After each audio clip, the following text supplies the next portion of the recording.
सोया है चौकीदार। Gas cylinder की कीमत भी 1000 के पार। कहाँ सोया है चौकीदार, कहाँ सोया है चौकीदार। पेट्रोल और डीजल भी देखो रहा सैकड़ा मार। कहाँ सोया है चौकीदार, कहाँ सोया है चौकीदार। ये चाय, अच्छा एक चाय बेचता है, दूसरे ने शराब बेची, होड़ लगी हुई है दोनों में कि चाय बेचने वाला पूरा भारत बेच रहा है। कंपटीशन दरअसल दोनों के बीच में है, मोदी जी और केजरीवाल के बीच में। दोनों एक दूसरे को पछाड़ने में रहते हैं, झूठ बोलने के मामले में, मूर्ख बनाने के मामले में। और दोनों मतलब इतने भेष बदलते हैं ना कि आप हैरत में पड़ जाओ। एक ने जब चाय धुआंधार बेची और चाय बेच बेच के प्रधानमंत्री बन गए, तो फिर इनको लगा कि लाओ हम शराब बेचते हैं। तो ये पंक्तियां पढ़ता हूं कि चाय बेचने वाला पूरा भारत बेच रहा है। इसी काम में हासिल से महारत बेच रहा है। कि रेल बिक गई, तेल बिक गया, बिका हवाई अड्डा। सब कुछ बिकता देख के खुश हैं अपने जेपी नड्डा। कि जनता महंगाई की मारी करती हाहाकार। कहाँ सोया है चौकीदार, कहाँ सोया है चौकीदार। कहाँ सोया है पलटी मार, कहाँ सोया है पलटी मार। बहुत शुक्रिया चांदनोला वालों, फिर आऊंगा। और देखिए, जालिम से टकराएगी वो आंधी बनाऊंगा, नए अंग्रेज आए हैं नया गांधी बनाऊंगा। मैं चला हूं राहुल गांधी के साथ। आम आदमी में थे वो आजकल खास आदमी में है, जो पहले भाजपा में थे वो आम आदमी में है। किसकी टोपी किसके सर पे पहनाई जा रही है पता ही नहीं चल पा रहा है, बस टोपियां बदल गई हैं। जिस टोपी पे भाजपा लिखा था वो आम आदमी वाले ने पहन ली है, और जिस पर आम आदमी लिखा था वो भाजपा वाले ने पहन ली है। लेकिन इस टोपियों की अदला बदली में आपको जो टोपी पहनाने की कोशिश की जा रही है वो आप समझ पा रहे हो? ये बहुत बहुरूपीय लोग हैं।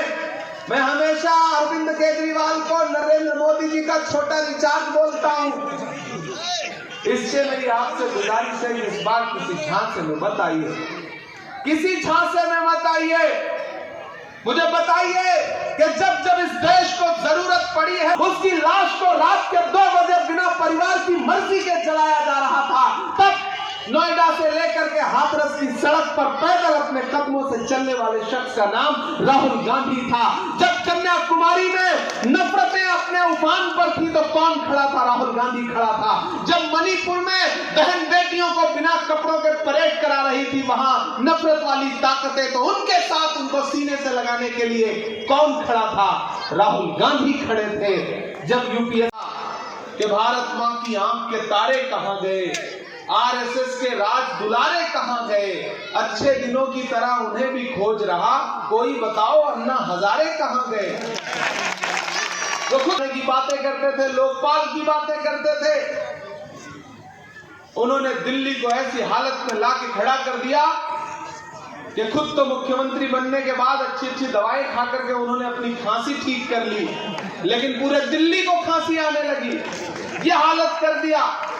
एक तरफ भाजपा ने पूरे देश का माहौल नफरत से जहरीला कर दिया, तो अरविंद केजरीवाल जी की सरकार ने दिल्ली की हवा इतनी जहरीली कर दी कि यहां सांस लेना दूभर होने लगा। इस दिल्ली की, ऐसे में मैं आपके बीच में आया हूं साथियों, आपका हमउम्र हूं, आपका अपना हूं, आपके लिए आपके मुद्दों पर लड़ता हूं। आपके लिए खुदा ने जो मुझे सलाहियत दी है शायरी कहने की, कभी उस जबान में बात करके दूसरे सिपाही के लिए आपके सामने दामन फैलाने आया हूं। और ये कहने आया हूं मेरे साथियों कि याद करो कि जब पूरे देश में नफरतें उफान जान मार रही थी, जब यही दिल्ली जल रही थी दंगों की आग में, जब पूरे मुल्क में नफरतें अपने सर पर थी, तो कोई केजरीवाल कभी घर से बाहर निकला नहीं निकला। कौन निकला? मोहब्बत की बात करता हुआ मोहब्बत का मसीहा बाहर निकला, जिसका नाम राहुल गांधी है। मैं उस इंसान को अपना नेता मानता हूं जो अपने सियासी नफा नुकसान से हट करके ये कहता है कि मुल्क में जब भी मोहब्बत को मेरे खून पसीने की जरूरत पड़ेगी, मैं अपने खून पसीने से मोहब्बत को। सामने बड़ी तादाद में यहाँ नई नस्लें बैठी हैं, बुजुर्ग बैठे हैं, और तमाम अपने छतों पर मेरी माएं बहनें भी मुझे सुन रही हैं। मैं थोड़ी देर आपसे संजीदगी से मुखातिब होना चाहता हूं। आने वाली 5 तारीख को आपको घरों से बाहर जाना है, ईवीएम की कतारों में लगना है और विधायक चुनने के लिए वोट डालना है। अगर आपको लगता है कि यह इलेक्शन सिर्फ विधायक चुनने का इलेक्शन है, तो आप बहुत छोटा सोच रहे हैं। यह इलेक्शन उससे कहीं बड़ा है। इस इलेक्शन का मकसद उससे कहीं बड़ा है। एक तरफ वो ताकतें खड़ी हैं जो नफरत के साथ खड़ी हैं, और एक तरफ राजेंद्र तंवर जैसे लोग खड़े हैं जो मोहब्बत के साथ खड़े हैं। ये लड़ाई नफरत और मोहब्बत के बीच में है। इस लड़ाई में आपको फैसला करना है कि आप कहां खड़े हैं। एक तरफ भाजपा है और दूसरी तरफ भाजपा का छोटा वाला रिचार्ज है। याद करिए 2013 में अन्ना जी का आंदोलन, जब पूरी आरएसएस मिलकर के, पूरी भाजपा मिलकर के उस आंदोलन को खाद पानी दे रही थी, और उस आंदोलन का मकसद था कांग्रेस के खिलाफ पूरे देश में माहौल बनाना, और उसे पीछे से भाजपा सपोर्ट कर रही थी।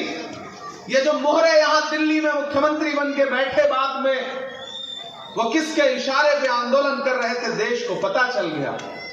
न लोकपाल आया, न भ्रष्टाचार दूर हुआ, न बड़ी बड़ी बातें करने वाली एक भी बात पूरी हुई। मैं आपका प्रत्याशी बना करके भेजा है, तो मैं आपके बीच में आया हूं, और खास तौर से अपने समाज के लोगों से अपील करना चाहता हूं कि अगर संभल के मुद्दे पर राहुल खड़ा है, अगर दिल्ली जल रही है और मोहब्बत का पानी लेकर के आग को बुझाने के लिए राहुल गांधी खड़े हैं, अगर हाथरस में बिटिया जलाई जा रही है तो उसके खिलाफ राहुल गांधी खड़े हैं, संविधान लेकर के राहुल गांधी खड़े हैं, कन्याकुमारी से कश्मीर तक राहुल गांधी खड़े हैं, तो फिर अपना एक भी वोट किसी बहुरूपिये को देने का मतलब है आप अपने जमीर के साथ नाइंसाफी करेंगे।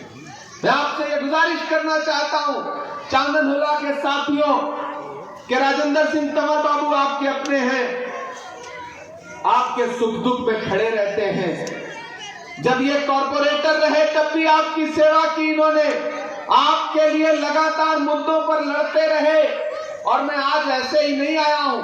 मुझसे राहुल गांधी जी के यहां से कहा गया कि इमरान छतरपुर जाइए, बहुत शानदार चुनाव लड़ रहे हैं राजेंद्र बाबू, जाइए लोगों को ये समझा करके आइए कि अपना वोट बर्बाद मत करिए।